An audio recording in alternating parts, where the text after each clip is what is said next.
Welcome to this week's Member Moment for the Greater Reading Chamber of Commerce and Industry. I'm Ellen Horan, and I'm President and CEO at the Chamber. And I have with me one of our members, Bill Bainbridge, is Vice President at CJ Tires. Welcome, Bill. Well, it's good to be here. It's on this blustery afternoon. It was quite blustery coming in. So, as Vice President, what kind of Vice President are you? Well, I'm the marketing guru for CJ's. We have 13 stores, retail stores, and a large wholesale distribution business.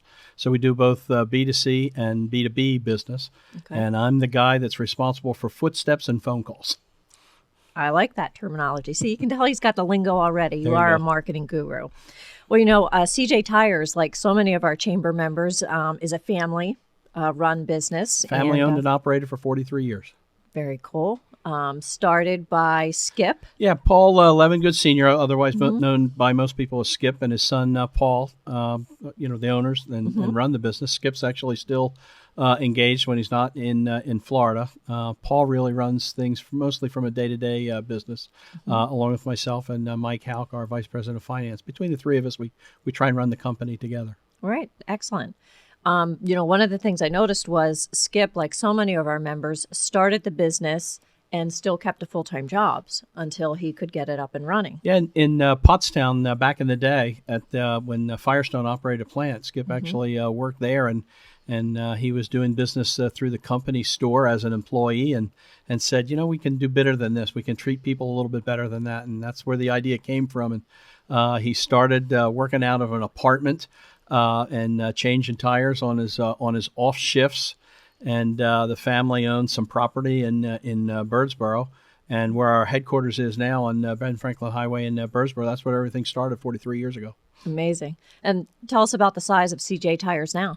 Well, we have 13 retail stores. Our latest one just opened in York a few months ago. And we have a large regional distribution business. So a lot of the brands that we sell at retail, we actually sell to some other tire dealers all the way to the New York border, New Jersey, down into Maryland. But retail is the core of our business. Okay. And how about employees? You start out with just a few? Yeah, well, again, started out with just Skip and Judy, husband and wife, and it's grown from there. Again, family still involved with the business, but now we're up to about 200 employees, full and part-time, between all the stores and our distribution business. Wow, that's amazing. So many of our small business owners are grappling with whether they want to grow to a larger size. I mean, managing 4 employees and 200 employees it's a lot different. Is quite a different story. Well, it's, the business is all about finding a need and filling it and doing something that you really love. And that ultimately, that's the passion that the Levengoods had and still have, for the business. And as we saw, as the business began to grow, nobody wants to drive any further, than they need to. So there's a convenience factor, and that allowed us to look at, markets where we saw populations growing, communities where populations would grow. So starting from Birdsboro, we've expanded to 13.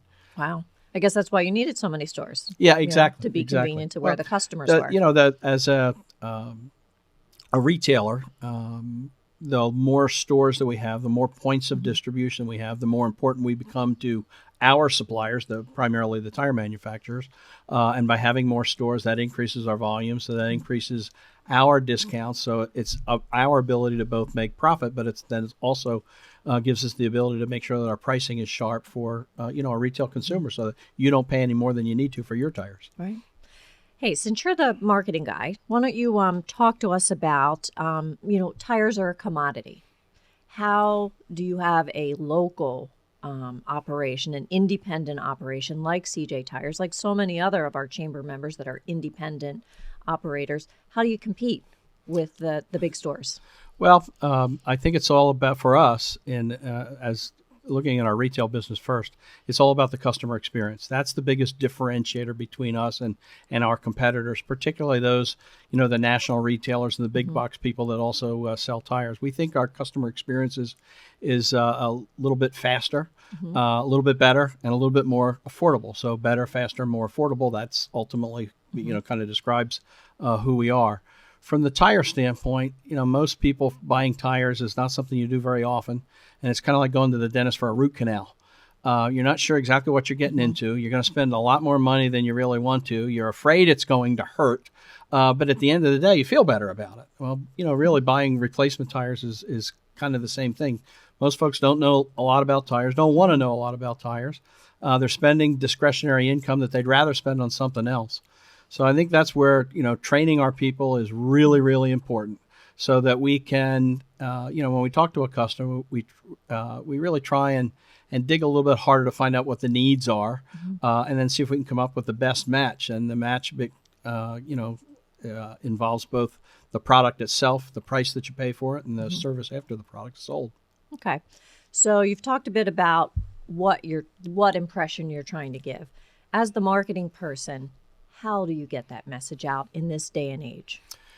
Well, we use, first of all, that customer experience is probably the best marketing referral that you can possibly have. When people feel good about the experience to the point where they'll tell or recommend you to some other people, that's number one. That's golden. That's our first focus. But we do spend some money in radio. We think radio is a good media, again, for the tire and service business because you're in your car, and if you're hearing your message or the weather outside that you're driving in, could be appropriate. We do some print and direct mail, but radio's a big key to us. Good. How about social media? Are you dabbling with that much yet? Or? We are. We're I guess we have our toe in the water. It's still something that we're learning about. What we know is important is social media is where people are listening to other people's commentary and editorial. And they get a lot of information, and they also get a lot of misinformation. So we're dabbling, if you will, in social media, and I think that's going to be more and more a part of who and what we are from a marketing standpoint going forward. Okay, I think that's not unlike most of our chamber members trying to stay attuned and figure out. Exactly. I don't think from a marketing standpoint, I don't know that we've really discovered its full potential just yet. But we watch it all the time, and we focus on the customer experience because that's what we find most on social media. People telling other people about their experience. And if it's a positive one, that's good for us. Right. Now, you mentioned earlier that you had a sale last week and you had set some records. Yeah, our pricing policy, if you will, is we do a lot of farming all of our competitors. So we watch to make sure that our pricing is competitive and trying to establish or reestablish almost on a daily basis an everyday low price. But once a year, in November, that's when we say, okay, this is it. We get our suppliers to kind of help us prepare with some extra inventory, and we take our prices down. So our margins aren't pretty good. So it's that 1 week a year that's like volume is everything. And this past week was just tremendous. It was we actually set sales records. Excellent. So we're very happy and we're very tired. Right. Congratulations on that. Thank As the you. marketing person, that's a good coup for you. Any advice for other small businesses in Berks County trying to differentiate themselves? I think discover, who and what you are. Don't worry so much about your competitors, but discover who and what you are and do what you do better than anybody else. And I think if you stay focused on being the best at what you do best and what you enjoy doing best, I think that's the key to success in any business. So that'd be my advice for any chamber member is just think about your customers and filling that need, and think about what you do best, and just every day constantly try and improve and be better than you were the day before. Great. Bill, thank you so much for joining us Thanks. here Great this to be week, here. and thanks very much for being a chamber member. All right, thanks.